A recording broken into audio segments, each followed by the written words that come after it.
आज बात करते हैं गाड़ी के एक ऐसे छोटे से पुर्जे की जिसे अक्सर लोग भूल जाते हैं। लेकिन सच कहूं तो इंजन की लंबी उम्र और उसकी जबरदस्त परफॉर्मेंस के लिए ना, ये सबसे जरूरी चीजों में से एक है।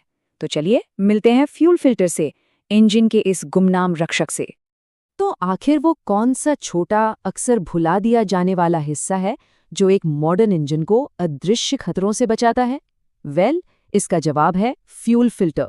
एक ऐसा गुमनाम हीरो जो पर्दे के पीछे रहकर इंजन को उन खतरों से बचाता है जिन्हें हम देख भी नहीं सकते। तो चलिए इस गुमनाम रक्षक की दुनिया में थोड़ा और गहराई से उतरते हैं और समझते हैं कि ये इंजन की सुरक्षा के लिए पहली और सबसे मजबूत दीवार क्यों मानी जाती है। तो फ्यूल फिल्टर आखिर है क्या ये चीज? आसान भाषा में कहें तो इसे एक तरह की हाई टेक छन्नी समझ लीजिए। एक ऐसा मैकेनिकल डिवाइस जो फ्यूल को साफ करता है, मतलब इंजन तक पहुंचने से पहले ही उसमें से गंदगी, धूल, जंग, यहाँ तक कि पानी जैसी हर अशुद्धि को हटा देता है। मकसद बस एक है, इंजन तक सिर्फ और सिर्फ शुद्ध फ्यूल ही पहुंचे। और हाँ, इसका काम सिर्फ सफाई करना ही नहीं है, ये उससे कहीं ज्यादा करता है। ये स्टेबल फ्यूल प्रेशर बनाए रखता है, फ्यूल इंजेक्टर और पंप जैसे हजारों के महंगे पार्ट्स को बचाता है। और सबसे बड़ी बात, इससे गाड़ी का माइलेज और परफॉर्मेंस दोनों ही बेहतर होते हैं। ये इंजन नॉकिंग और मिसफायर जैसी प्रॉब्लम्स को भी रोकता है। अच्छा, अब जब इसका काम समझ आ गया है तो ये भी देख लेते हैं कि ये होते कितने तरह के हैं। क्योंकि देखिए, हर इंजन की ज़रूरत अलग होती है ना?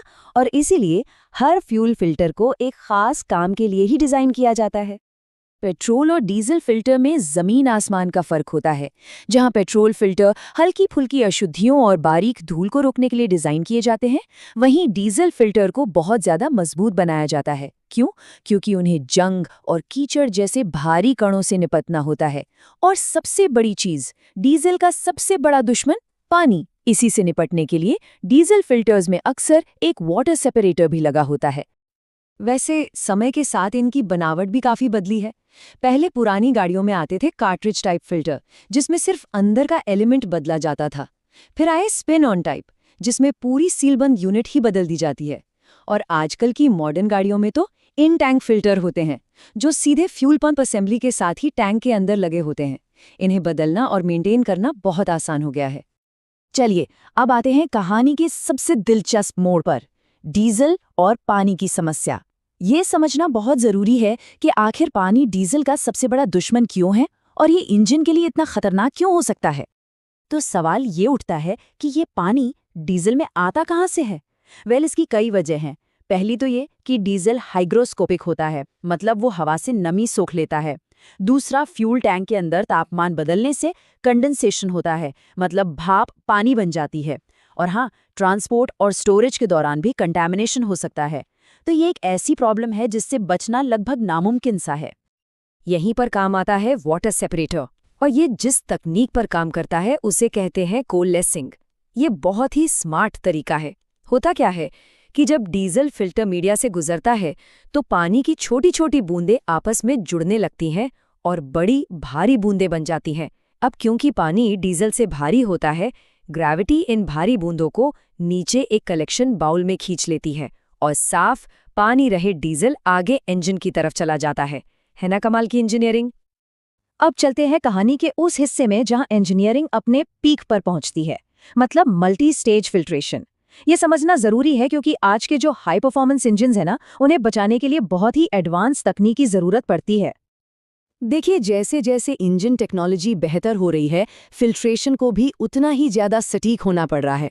आजकल के जो CRD इंजन है, यानी common rail diesel injection engine, वो अविश्वसनीय रूप से सेंसिटिव होते हैं। उनमें जरा सी भी अशुद्धि, मतलब हजारों का नुकसान। इसलिए उन्हें लगभग परफेक्ट, बिल्कुल शुद्ध फ्यूल चाहिए होता है। तो सवाल है कि ये सफाई कितनी सटीक होनी चाहिए। जवाब है 2 से 5 माइक्रोन। अब ये 2 से 5 माइक्रोन होता कितना है? इसे ऐसे समझते हैं, एक इंसान का जो बाल होता है वो करीब 70 माइक्रोन चौड़ा होता है। और ये जो सबसे बेहतरीन फ्यूल फिल्टर्स हैं, ये उससे भी लगभग 30 गुना छोटे पार्टिकल्स को रोक देते हैं। सोचिए, ये वाकई में अद्भुत इंजीनियरिंग है। आज के जो BS6 इंजन है, वो इसी लेवल की प्रिसिजन पाने के लिए 3 स्टेज फिल्ट्रेशन सिस्टम का इस्तेमाल करते हैं। स्टेप 1 में वाटर सेपरेटर पानी और बड़े-बड़े कणों को हटाता है। स्टेप 2 में प्राइमरी फिल्टर मीडियम साइज के पार्टिकल्स को फंसाता है, करीब 10 से 20 माइक्रोन वाले। और फिर आता है स्टेप 3 फाइन फिल्टर। ये इंजेक्टर तक पहुंचने से ठीक पहले 2 से 5 माइक्रोन जैसे सबसे छोटे माइक्रोस्कोपिक कणों को भी पकड़ लेता है। नतीजा, इंजन को मिलता है एकदम शुद्ध ईंधन। चलिए, ये सारी टेक्निकल बातें तो हो गईं, लेकिन असली सवाल तो ये है कि कैसे पता चले कि फिल्टर खराब हो रहा है या उसे बदलने का टाइम आ गया है। तो अब कुछ जरूरी और प्रैक्टिकल जानकारी पर नजर डालते हैं। अगर फिल्टर जाम हो रहा है तो गाड़ी खुद कुछ साफ संकेत देने लगती है, जैसे कि इंजन स्टार्ट होने में दिक्कत होना, पिकअप या एक्सेलरेशन का कम हो जाना, चलते चलते इंजन का हकलाना या बंद हो जाना, यहाँ तक कि फ्यूल माइलेज में अचानक गिरावट आना। ये सब लक्षण एक जाम फिल्टर की तरफ इशारा हो सकते हैं। इंजन से खटखटाने की आवाज आना या एग्जॉस्ट से ज्यादा धुआं निकलना भी इसके लक्षण हो सकते हैं। तो सवाल ये है कि इसे बदलना कब चाहिए। देखिए, ये गाड़ी के टाइप पर निर्भर करता है। पेट्रोल कारों में आमतौर पर इसे 20,000 से 30,000 किलोमीटर पर बदला जाता है। वहीं BS4 डीजल कारों में ये 10,000 से 15,000 किलोमीटर है। लेकिन जो BS6 डीजल गाड़ियां हैं, उनमें ये अंतराल और भी कम, सिर्फ 7,000 से 10,000 किलोमीटर का है। ऐसा इसलिए क्योंकि उनके हाई प्रिसिजन इंजन को ज्यादा सुरक्षा की जरूरत होती है। तो जैसा हमने देखा, फ्यूल फिल्टर कोई साधारण सा पुर्जा नहीं है, बल्कि ये इंजीनियरिंग का एक छोटा सा चमत्कार है। और ये सोचने पर मजबूर करता है कि गाड़ियों में और कितने ऐसे साधारण से दिखने वाले पुर्जे हैं जो असल में इंजीनियरिंग के बेजोड़ नमूने हैं।